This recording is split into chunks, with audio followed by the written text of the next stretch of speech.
Hello दोस्तों, तो हम यहाँ पे दरभंगा में आए हुए हैं और मेरा कॉलेज में कुछ काम था जिस वजह से आए हैं। और यहाँ पे 12:40 हो रहा है और काफ़ी ज़्यादा धूप पड़ रहा है। और यहाँ पे हम लोग 2022 से ही एडमिशन लिए थे, 22 से 25 सेंटर था मेरा ग्रेजुएशन का। और 2022 से ही एक ही व्यक्ति के होटल में हम लोग खाना खाते थे।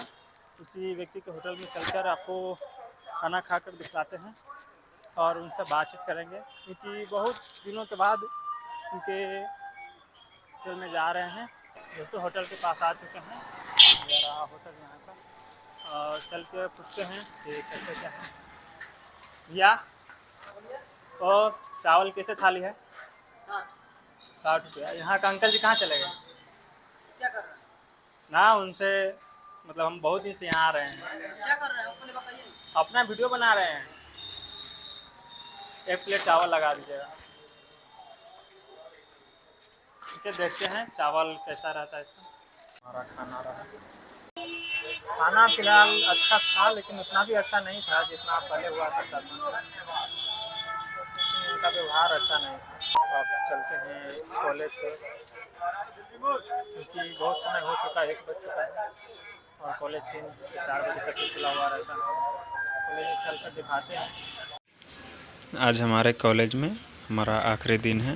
आज के बाद हमें इस कॉलेज में दोबारा नहीं आना पड़ेगा। हमारा एमजी कॉलेज है और यहाँ पे वॉलीबॉल का सुविधा था और यहाँ पे जिम का भी सुविधा है और बगल में पुस्तकालय भवन है। यहाँ पे बैठक है, बहुत अच्छा अच्छा फूल सब यहाँ पे लगाया गया है। यहाँ पे गार्डिंग का बहुत ज़्यादा ध्यान रखा गया है और यहाँ पे महात्मा गांधी का 3 बंदर को दिखाया गया है प्रतिमा के रूप में। पुस्तकालय सामने से है और यहाँ पे महात्मा गांधी का प्रतिमा है। ऊपर का छत्तर ठीक था, अभी 2026 में टूट गया है। और गार्डिंग बहुत अच्छा किया गया है, गार्डिंग यहाँ पे। और यहाँ पे छात्र कुटीर, यहाँ पे छात्र आकर बैठते हैं और सामने गेट है। बहुत बड़ा कॉलेज है, सामने से ऐसा दिखेगा, जो कि बहुत बड़ा अभी काम चल रहा है इस कॉलेज में। फाइनली दोस्तों, तो हमारा कॉलेज का काम हो गया है। हमको कॉलेज में करेक्टेड सर्टिफिकेट और कॉलेज लिविंग सर्टिफिकेट लेना था, CLC और CS लेना था, जो कि ले लिए हैं। इसको लेने के लिए कॉलेज में हमें 2 घंटा 50 मिनट देना पड़ा, जो कि हाथों हाथ बना कर दिया था CLC और करेक्टर सर्टिफिकेट। CLC का 200 रुपये कटा है और करेक्टर सर्टिफिकेट का 50 रुपया, यानी 250 रुपया हमारा कॉलेज में हमको देना पड़ा है। और आज इस कॉलेज में मेरा आखिरी दिन था। शायद आज के बाद इस कॉलेज में हम दोबारा कभी न जाएंगे। और इस कॉलेज का कुछ अच्छाई है, कुछ बुराई है। उसमें अच्छाई बुराई मैं आपको बता रहा हूँ। कॉलेज की अच्छाई है, जो यहाँ पे जितने भी स्टाफ रहते हैं सभी आपको अच्छे से ट्रीट करेंगे, अच्छे से बात करेंगे, सभी तरह से आपको सहयोग करेंगे। और इस कॉलेज का बुराई एक बात है, इस कॉलेज में जितना का रसीद करता है उससे अधिक रुपया आपको चार्ज किया जाएगा। जैसे 1836 रुपये का हमारा चालान कटा था, तो उसमें हमको 1900 रुपया देना पड़ा था। आप बोलिएगा उन्हें कि आप किस लिए इतना ज़्यादा चार्ज कर रहे हैं, तो बोलेंगे कि ये 1836 रुपया कॉलेज का है, रसीद का कट रहा है और कुछ नाश्ता पानी के लिए चाहिए। जबकि हमें ऐसा लगता है उनको कॉलेज की तरफ से महीना भी मिलता होगा, फिर भी वह चार्ज करते हैं। यह चीज़ बुरा लगता है उस कॉलेज का। अगर आप कोई भी चीज़ लाने जाते हैं उस कॉलेज में, यानी आपको बोल दे हम आप मार्कशीट लाने जाइए, तो भी आपको चार्ज करेगा। आपको बोलेगा कि खर्चा पानी के तौर पे कुछ दीजिए, वो भी आपको चार्ज करेगा। उस तौर पे आपसे कुछ ना कुछ वसूल लेगा ही। 100-200 मांगेगा, 100-200 करते करते 50 रुपये में मानेगा। अगर आप नहीं देना चाहते हैं तो थोड़ा आपको स्ट्रेंथ होकर उनसे बात करना पड़ेगा, मजबूती होकर बात करना पड़ेगा, नहीं तो आपसे तो वो वसूल लेगा। बाकी इस कॉलेज का काम समय समय पर पूरा हो जाता है। और यह कॉलेज बहुत ही बड़ा है, इसमें 11-12 का पढ़ाई होता है, ग्रेजुएशन का पढ़ाई होता है। और यह कॉलेज 1989 से चालू है। 37 साल हो चुका है इस कॉलेज का अभी पूरा पूरा। और एक बात सभी कॉलेज में सामान्य है कि आपका डॉक्यूमेंट्स जो भी है उस कॉलेज में, जो भी आपका डॉक्यूमेंट्स है सभी को संभाल कर रखा जाता है। आज मैं उस रूम में देखा था, सभी डॉक्यूमेंट संभाल कर रखा गया था उसमें। यानी कि आप 30 साल के बाद भी आओगे, यानी आप 30 साल के बाद भी आओगे तो आपका डॉक्यूमेंट्स एटीज मिलेगा और ये संभाल कर रखा जाता है उस कॉलेज में। किसी भी कॉलेज में जाइएगा तो रखा जाएगा। और इस कॉलेज में जो प्रिंसिपल सर थे वो कास्ट से मुस्लिम थे, पर ऐसा उनमें कोई भ्रष्टाचार जैसा कुछ नहीं दिख रहा था।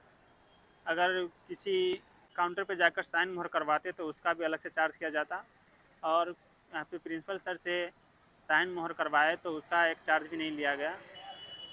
और देखने से आपको ऐसा लगेगा ही नहीं, ऐसा प्रतीत ही नहीं होगा कि वह सर प्रिंसिपल हैं, ऐसा लगेगा सामान्य टीचर है, लेकिन वह प्रिंसिपल है।